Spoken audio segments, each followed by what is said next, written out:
History is filled with figures who stand out for their acts of heroism, wisdom, or innovation, yet sometimes a name endures for much darker reasons. Among the annals of ancient China, few stories are as unsettling and as fascinating as that of Liu Pengli, a royal prince who became one of the world's earliest documented serial killers. The story of Liu Pengli challenges our expectations of royalty. In an age where emperors and princes were seen as examples for their people, the actions of one prince shocked the Han Dynasty and left a mark on Chinese history. His tale is not one of battlefield conquest or palace intrigue, but rather a chilling reminder that power can sometimes hide troubling secrets. As we explore Liu Pengli's life, we find a unique blend of privilege and lawlessness. His status as a member of the ruling family protected him for years, even as rumors of his crimes spread.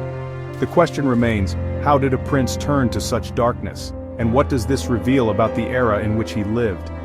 This essay traces Liu Pengli's story, focusing on the facts and the context that shaped his life. By examining his background, crimes, and the response of those around him, we gain insight into not only a single individual, but also the society that both enabled and eventually confronted him. Liu Pengli's name may not be as widely known as other historical figures, but his actions have echoed through centuries. He was a prince of the Han Dynasty, a period known for its cultural achievements and strong central government. Yet, within this golden era, Liu Pengli's life took a path that astonished his contemporaries and continues to intrigue historians today.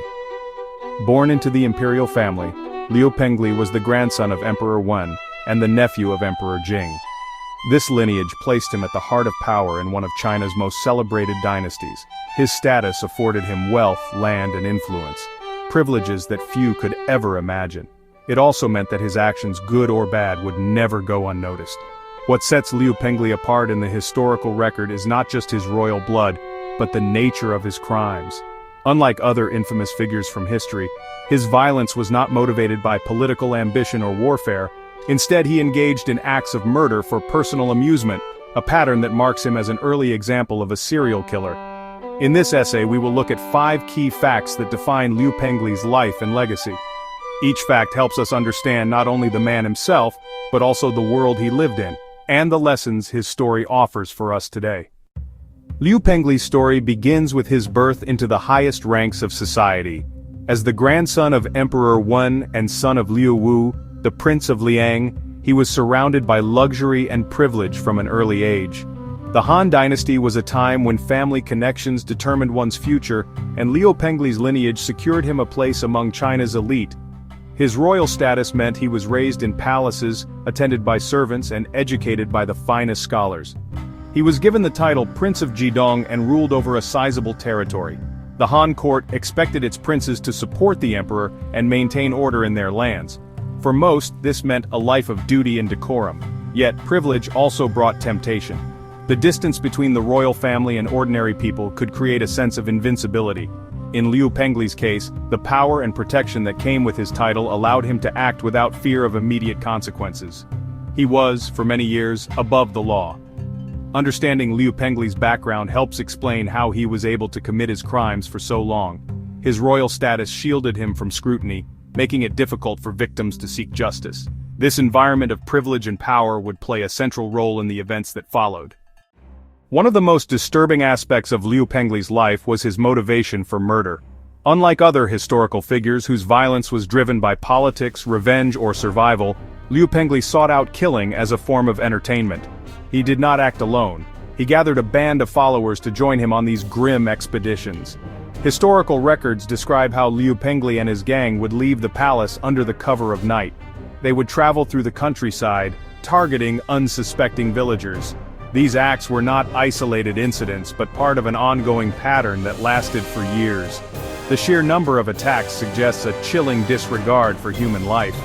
The people who accompanied Liu Pengli were often palace servants or local toughs.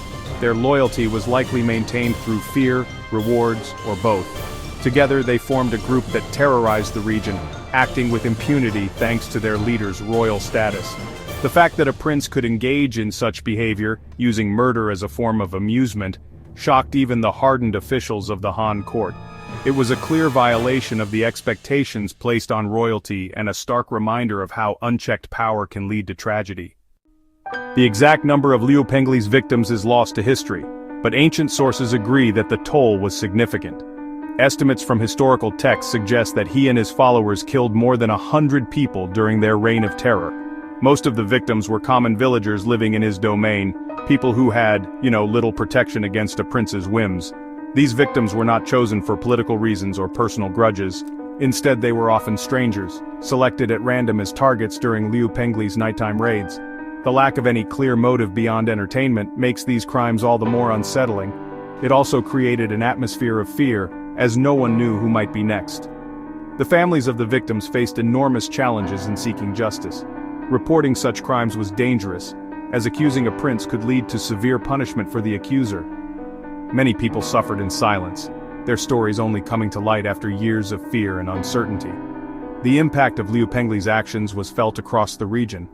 His crimes not only brought tragedy to individual families but also eroded the trust between rulers and the ruled, a relationship that was supposed to be built on protection and justice. For years, Liu Pengli's royal status protected him from the consequences of his actions. In the hierarchical society of the Han Dynasty, members of the imperial family were rarely held accountable for their crimes. Even as rumors of his behavior spread, few dared to challenge him openly. The structure of the Han court made it difficult for lower officials to report or investigate allegations against a prince. The emperor's relatives were expected to be above suspicion, and questioning their actions could be seen as a challenge to imperial authority. This allowed Liu Pengli's crimes to continue unchecked for a long time. Eventually, however, the scale of the problem became impossible to ignore. The number of victims grew, and the fear among the people intensified. Local officials, pressured by public outcry, began to gather evidence and testimonies. It was only when the complaints reached the highest levels of government that action was finally taken. The delay in bringing Liu Pengli to justice highlights the dangers of unchecked power. It also shows how royal privilege could sometimes be a shield for wrongdoing rather than a guarantee of virtuous leadership. When the case against Liu Pengli finally came to light, it was met with shock and outrage. The evidence was overwhelming, and the testimonies of survivors and witnesses painted a clear picture of his guilt. Even so, the process of holding him accountable was far from straightforward. The court had to balance the demands of justice with the traditions of royal privilege. Executing a member of the imperial family was nearly unthinkable, as it could set a dangerous precedent. Instead, after much debate, the emperor decided on a different punishment. Liu Pengli was stripped of his title and exiled far from the capital. This decision reflected both the seriousness of the crime and the limitations of the time. Exile was a severe punishment, especially for someone accustomed to luxury and status. It also served as a warning to others in the royal family that their actions would be scrutinized regardless of their rank. The outcome was significant for Chinese history. It marked one of the first times that a member of the imperial family was publicly punished for such grave crimes. The case set a precedent for future generations and raised important questions about the responsibilities of those in power. Liu Pengli's crimes did not fade into obscurity. Instead, they were carefully recorded by historians of the Han Dynasty, most notably in the Book of Han, or Han Shu. These chroniclers took great care to document not only the facts of the case but also the broader implications for society and governance. By including Liu Pengli's story in official records, the historians sent a clear message: no one, not even a prince, was above the law. The detailed accounts provided future generations with a cautionary tale about the dangers of unchecked power and the importance of justice. The documentation of Liu Pengli's actions was unusual for the time. Many crimes committed by powerful individuals were hidden or forgotten, but this case was preserved as a lesson for rulers and subjects alike. The chronicler's decision to record the events in detail ensured that the story would endure. Today, Liu Pengli's story is studied by historians around the world. It serves as an early example of how societies can confront wrongdoing, even among their most privileged members, and the vital role of historical record-keeping in shaping our understanding of the past. The legacy of Liu Pengli is a complex one. His actions brought pain and fear to many, but his story also forced a powerful society to confront the limits of royal privilege. In punishing a prince, the Han Dynasty showed that justice could, at least sometimes, reach even the highest ranks. Liu Pengli's case stands as one of the earliest documented examples of serial killing, long before the term existed. It challenges us to consider how power and responsibility are connected, and what happens when those in authority break the trust placed in them. For historians, Liu Pengli's story is a reminder of the importance of transparency and accountability. The willingness of officials to investigate and record his crimes despite the risks set an important precedent for later generations.